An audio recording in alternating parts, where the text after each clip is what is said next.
इसलिए आपको अच्छा लगता है, ना मूर्ति के कारण अच्छा लगता है, ना मंदिर के कारण अच्छा लगता है।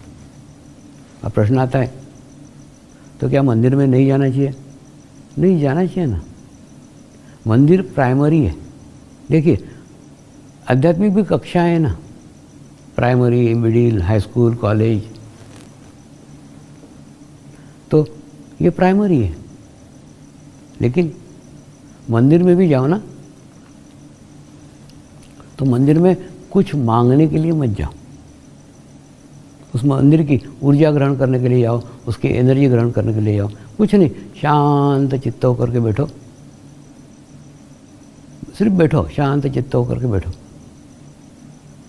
दक्षिण भारत में अभी भी प्रथा है, व्यवसायी, व्यापारी, ऑफिस के लोग ऑफिस जाने के पहले, व्यवसाय पे जाने के पहले कुछ नहीं, मंदिर में जाते हैं, शांत चित्त होकर 10 मिनट बैठते हैं, वहाँ की ऊर्जा ग्रहण करते हैं, वहाँ की एनर्जी ग्रहण करते हैं, और उसके बाद में अपने व्यवसाय पे जाते हैं, अपने धंधे पे जाते हैं, कुछ नहीं मांगते।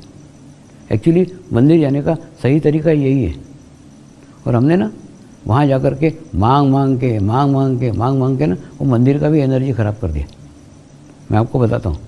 अब ना दूसरा, लोगों को क्या लगता है वो देवता के सामने मांगने से ही मिलता है, तो सामने खड़े रह कर के मांगते हैं। इसलिए आप देखना, किसी भी मंदिर में अगर आपको अच्छे वाइब्रेशन महसूस करने का है ना, तो वो मूर्ति के पीछे जाओ। क्या होता है मन में, लोगों को लगता है सामने देख कर के मांगा तो मिलता है, पीछे रहा तो नहीं मांगेंगे, तो पीछे कोई मांगने वाले नहीं खड़े रहते। तो इसीलिए वहाँ के वाइब्रेशन बहुत अच्छे रहते हैं। और जो फ्रंट साइड के वाइब्रेशन है वो उतने अच्छे नहीं रहते। क्यों? क्योंकि वहाँ सब मांगने वाले आते हैं, सब समस्या लेके आते हैं, सब प्रॉब्लम लेकर आते हैं। एक्चुअली देवता का मंदिर वह स्थान है जो आपको अंतर्मुखी करता है। तो वहाँ अंतर्मुखी होने के लिए जाओ ना, वहाँ उस देवता की एनर्जी लेने के लिए जाओ ना, वहाँ उस देवता का ऊर्जा लेने के लिए जाओ ना। और उसके बाद में तुम इतने सशक्त हो जाओ, तुम इतने स्ट्रांग हो जाओ कि तुम्हारी समस्या, तुम्हारे प्रॉब्लम तुम खुद ही दूर कर लो। दूसरा, अगर आपको ज़्यादा समस्या है, ज़्यादा तकलीफ है, आप ज़्यादा बार जाओ, लेकिन वहाँ जाकर के कुछ मांगो मत। तो अगर ऐसा करते हैं तो आप एक अलग अनुभव प्राप्त करते हैं और उस मंदिर का सही उपयोग करते हैं। एक्चुअली पूजा, कर्मकांड, ये सब हमको सभी धर्मों के अंदर क्या है मालूम है, अच्छाइयाँ करने के लिए प्रेरित करते, बुराइयों से रोकते। यही एकमात्र उद्देश्य है।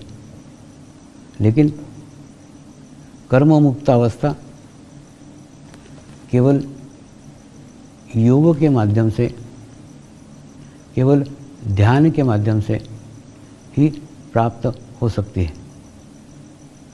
वहाँ से नेपाल से आने के बाद में कई सालों तक, कई दिनों तक कुछ विशेष घटना नहीं घटी। लेकिन उसके बाद में एक घटना जीवन में ऐसी घटी कि एक गुरुदेव हमारे घर आए और घर आने के बाद में पत्नी को बोले, ये तेरा संसार करने के लिए पैदा नहीं हुआ है, इसका संसार विश्व भर का संसार इसका संसार है, इसको मुझे सौंप दे। उनके ना शब्दों में इतनी शक्ति थी, इतनी ताकत थी कि ना बोलने का हिम्मत ही नहीं होता था।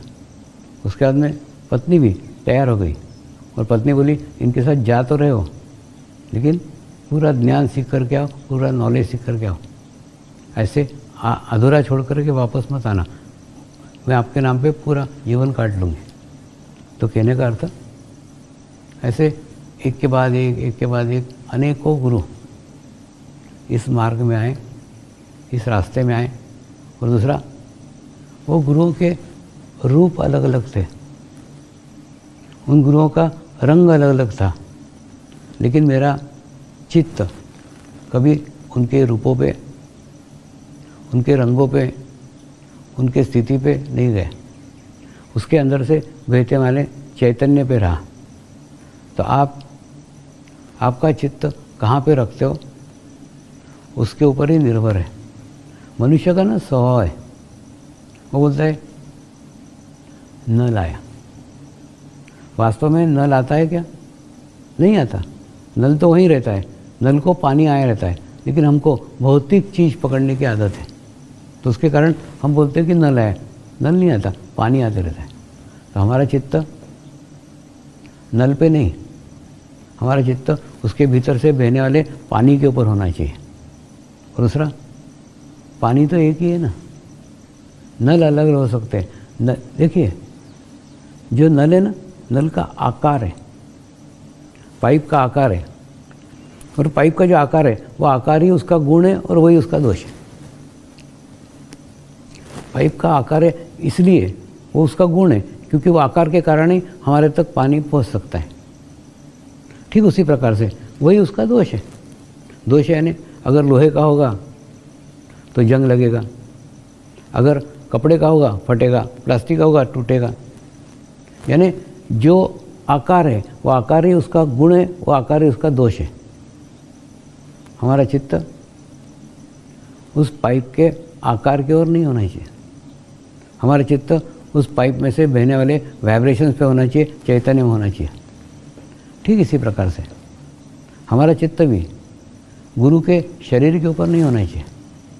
गुरु ने क्या पहना है, कैसे दिखते हैं, वो गुरु ऐसे थे, ये गुरु ऐसे हैं, इधर ध्यान मत दो। कभी भी इधर ध्यान दोगे ना, तो जो अंदर से बहने वाला चैतन्य है, अंदर से बहने वाले वाइब्रेशंस है, उसकी ओर आपका चित्त कभी जाएगा ही नहीं। और उसके अंदर अगर चित्त डालोगे ना, तो आप देखोगे पाइप भले ही अलग अलग हो, पाइप भले ही अलग अलग रंग के हो, लेकिन पाइप में से बहने वाला चैतन्य परमात्मा एक ही है। तो हमारा चित्त पाइप पे नहीं, पानी पे होना चाहिए।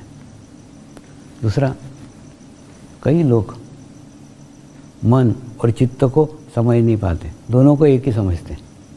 ऐसा नहीं है, दोनों अलग अलग है। देखिए, मन ना विचार करता है।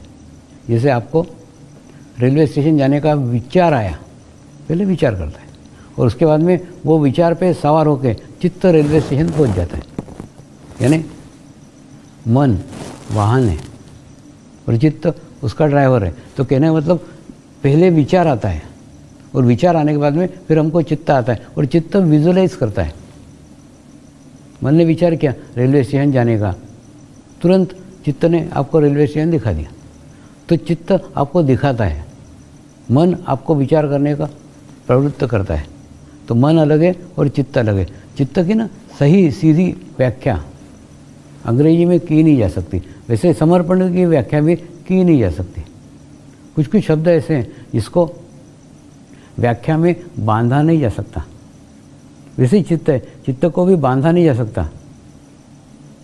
तो चित्त अलग है, मन अलग है, और चित्त तुम जितनी आत्मा को प्रसन्न करते जाओगे, जितने आत्मा को खुश करते जाओगे, उतना ही आपका चित्त स्ट्रांग होते जाएगा, उतना ही आपका चित्त सशक्त होते जाएगा। तो आवश्यकता है अपने आत्मा को प्रसन्न करने की, आत्मा को खुश करने की। तो आप जीवन में कुछ ऐसे काम खोज लो जो कार्य करने से आपकी आत्मा खुश होती है, आपकी आत्मा प्रसन्न होती है। ऐसे ही कार्य गुरु कार्य है। लेकिन गुरु कार्य का जिस अर्थ में दिया जाना चाहिए, जिस अर्थ को समझ करके गुरु कार्य करना चाहिए, वो समझ करके गुरु कार्य नहीं करते। गुरु कार्य करते हैं, हजारों लोग करते हैं, लेकिन हजारों लोग करने के बाद में उस अर्थ में नहीं करते, उस अर्थ को समझ करके नहीं करते। अगर समझ करके करेंगे ना, तो किए हुए गुरु कार्य के परिणाम, गुरु कार्य के रिजल्ट उनको एक अच्छी आध्यात्मिक स्थिति प्रदान कर सकते हैं। देखिए, मैं एकदम गुरु कार्य की सिंपल डेफिनेशन देता हूँ, एकदम सरल परिभाषा देता हूँ। एक आत्मा से घटित हुआ परमात्मा के लिए कार्य गुरु कार्य है, यानी किया किसी ने भी नहीं, एक पवित्र आत्मा के द्वारा परमात्मा के लिए जो कार्य हो जाता है, किया नहीं जाता, हो जाता है, वो कार्य जो गुरु को परमात्मा मान करके किया जाता है, वो गुरु कार्य है। अब इसमें भी देखो ना, हम बोलते हैं गुरु साक्षात परब्रह्म, सालों से बोलते आ रहे हैं और सालों से मंत्र पढ़ते आ रहे हैं। ये मंत्र सबको याद भी है। मंत्र क्या है? गुरु साक्षात परब्रह्म, यानी अगर परमात्मा का कोई साक्षात स्वरूप है तो वो गुरु है। अब बताओ ना, गुरु का शरीर आकार है और प्रत्येक आकार नष्ट होने वाला है, प्रत्येक शरीर नष्ट होने वाला है। जब वो उसका शरीर नाशवान है तो वो परमात्मा कैसे हो सकता है? तो फिर ऐसा क्यों कहा गया होगा कि गुरु साक्षात परब्रह्म?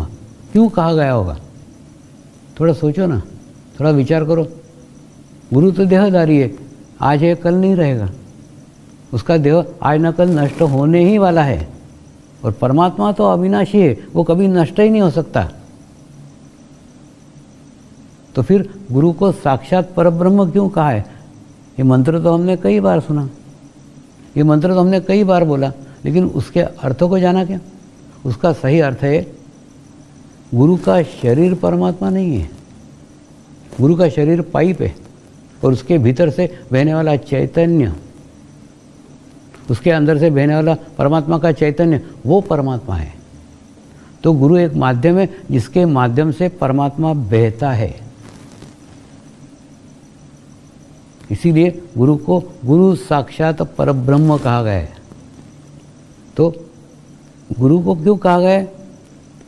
क्योंकि उसके ऊपर जब तक आप आपका चित्त केंद्रित नहीं करते, जब तक गुरु को परमात्मा नहीं मानते, तब तक उसके अंदर से बहने वाले परमात्मा के चैतन्य पे आपका चित्त जा ही नहीं सकता।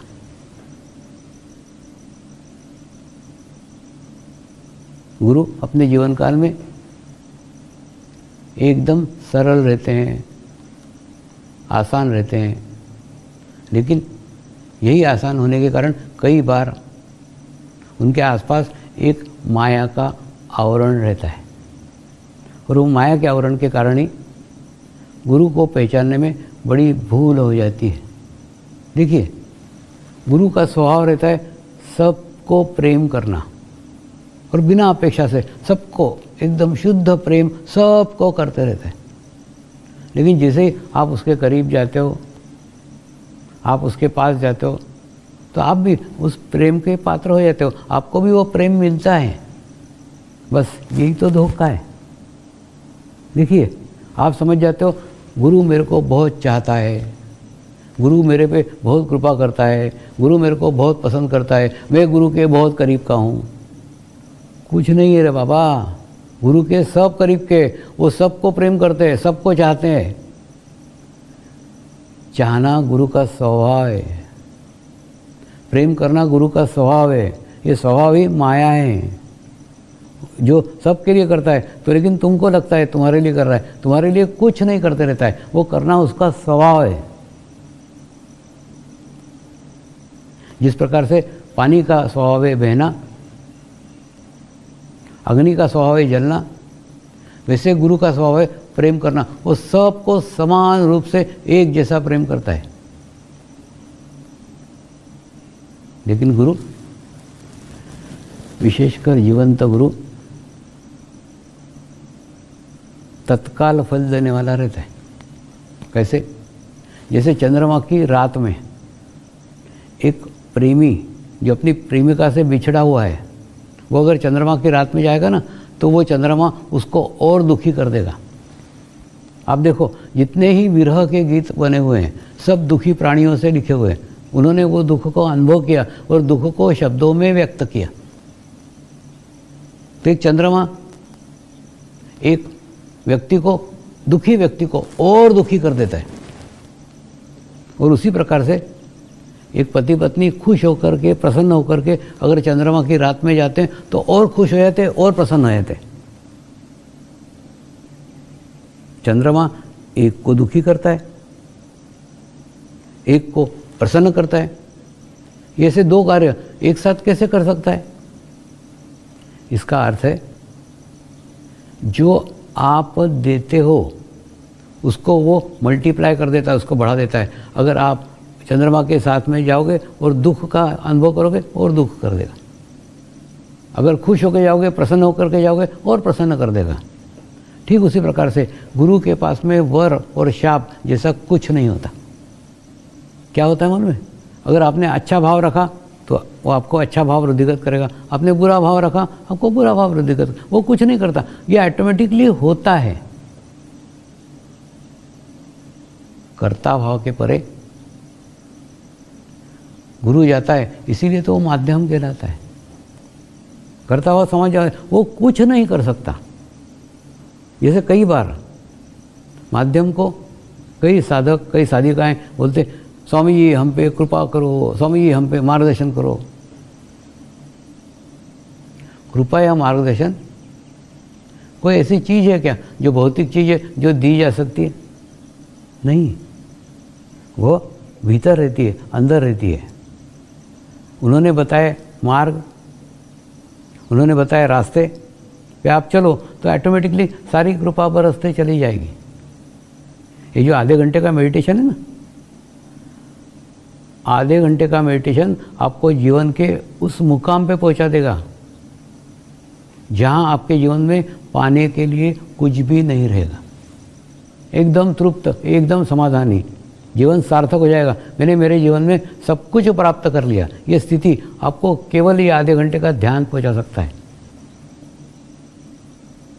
ये नियमित करने की आवश्यकता है और आपका खुद का अनुभव लेकर के करने की आवश्यकता है। तो कहने का अर्थ, गुरु के पास कृपा जैसा कुछ नहीं होता। देखिए, कृपा ये शब्द ही व्यर्थ है, क्योंकि वो कोई दी जाने वाली चीज़ थोड़ी। कृपा तो नैसर्गिक है रे बाबा। देखिए, एक पानी का झरना है, वो अपने स्थान पे अपनी जगह बह रहा है। उसके बाद में उस झरने के सामने जाकर के आप आपका बंगला बनाओ और रोज़ झरने की पूजा करो,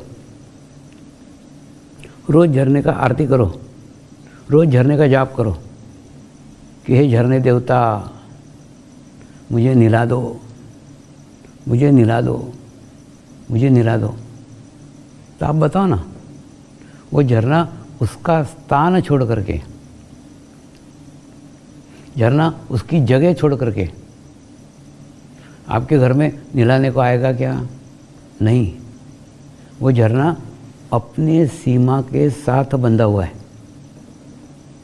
वो अपना जगह नहीं छोड़ सकता, अपना स्थान नहीं छोड़ सकता। हाँ, अगर तुम उस झरने के नीचे आ जाओ और खड़े हो जाओ तो ऑटोमेटिकली आपका स्नान घटित हो जाएगा। फिर आपको कहना नहीं पड़ेगा, प्रार्थना नहीं करना पड़ेगी, प्रेयर नहीं करना पड़ेगी कि मुझे निला दो, मुझे स्नान करने का है। ठीक है, सही, मुँह से आप कितने भी आशीर्वाद मांगो, मुँह से कितने ही कृपा मांगो, कोई गुरु, कोई माध्यम कृपा कर ही नहीं सकता, क्योंकि कृपा पे उसका अधिकार ही नहीं है। कृपा वो कर ही नहीं सकता, वो कर्ता भाव से परे चला गया, वो कुछ नहीं कर सकता। लेकिन उसने जो मार्ग बताया है, उसने जो रास्ता बताया है, वो रास्ता में कृपा करने से वो रोक भी नहीं सकता। कृपा ऑटोमेटिकली हो जाएगी, नैसर्गिक है। आप आधा घंटा ध्यान करो, आधा घंटा मेडिटेशन करो, आपका चित्त धीरे धीरे धीरे धीरे धीरे धीरे शुद्ध होता जाएगा, पवित्र होते जाएगा, और पवित्र चित्त से आप एक अंतर्मुखी यात्रा कर सकते हैं, एक आत्म सुख का अनुभव कर सकते हैं, एक आत्म अनुभूति का मार्ग कर सकते हैं।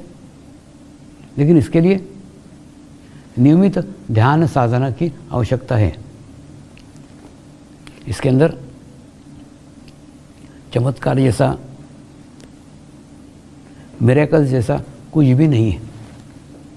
और दूसरा, इसमें कुछ पाने के इच्छा से ही मत आओ, आप तो केवल शौक समझ करके आओ। देखिए, एक बार ना मैं सिडनी गया था। सिडनी में खूब सारे लोग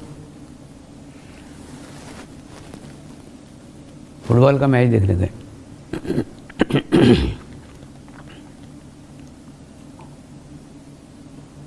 मैंने उनको पूछा, आप मैच देखने गए, मैच देखने से क्या आपके लड़के को नौकरी लग जाएगी?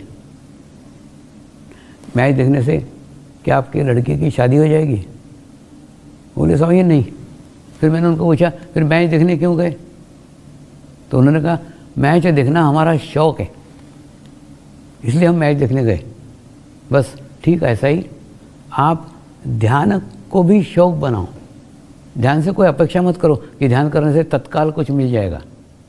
आवश्यकता है आप ध्यान को शौक़ बनाओ, और शौक़ बनाते बनाते आप जीवन के उस कक्षा में